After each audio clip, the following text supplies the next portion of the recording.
These snap swivels over time, they start getting noisy like this. They're kind of obnoxious. If you don't treat them, I've actually seen them wear out and just break. So I've got a simple way of treating it such that it will prolong the lifespan of the swivel and it will get rid of that noise. Let's take a close up and do that. There's two parts to a snap swivel. There's the snap part out here, and they get sticky over time, and there's a spring in here. I don't know if you can see that, but there's a spring in there, and they will sometimes break if they wear too much. So we're going to treat this. And also the big noise maker is this right back in here and there. And what we're going to do to treat it is we're just going to use beeswax. So just natural beeswax, and I usually use a toothpick to work it in there. The reason I use beeswax is, for example, if you use some lubricating oil or whatever, it's prone to staining clothes.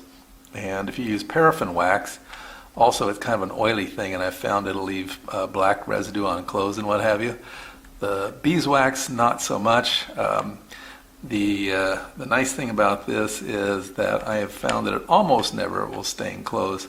You should definitely try it first if you have some clothes that you're really worried about rubbing on a spot where it's not going to show, and then brush it off and what have you, and see if it give it a week or something to work itself in and see if it's going to leave a spot. But so far, yeah, that's, in my experience, that's been very rare. Okay, so let's get to it.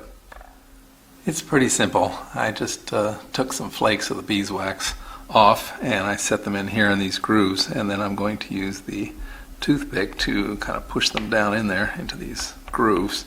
And I'm going to do that around the inside, but once I've got it in there, then I'm just going to push this in, so put some pressure on it and move it this way like that. You can already hear that it's not squeaking nearly as much as it was. One of my flakes just fell out. I'll put it back in there. And that's pretty much all there is to doing the swivel part, is just make sure you get the wax into where it moves, and then work it around like that. And again, you can hear it's already made a huge difference. Doesn't take much. Like that. Like that. I need some more up here, but yeah, you get the idea. Okay, I've got it worked in all the way around on both sides. I'm pushing in now to make sure I work it out in here. Then I pull out to make sure I work it into this spot. And I can't get it to squeak even if I want to right now.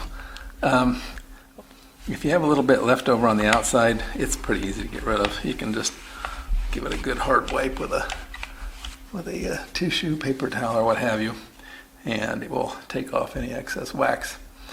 Now let's look at this part. Quieting this part is a lot harder. You don't want to put a lot of beeswax in the spring. It will grind it up and it will spit it out later as little flakes everywhere. So if you can, avoid that. But if you can just kind of work it around the spring a little bit, and it's not really as critical as this. It's not going to make the noise unless you're just like opening and closing it, and it's not that important, but it's a little quieter. But this will protect the spring mechanism, which they do break occasionally.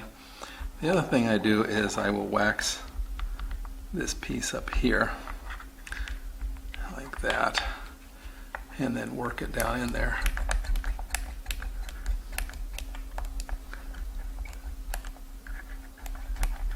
And yes, it's a bit quieter and it's a lot smoother than it was.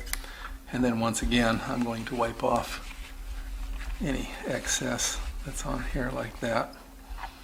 And that's it for preparing our snap swivel for another, these are usually good for 3 or 4 years when you do this. Okay, well that's it for snap swivels in your luggage, in your computer bag, in your purse, what have you. Hope you found it useful and interesting in your home DIY efforts.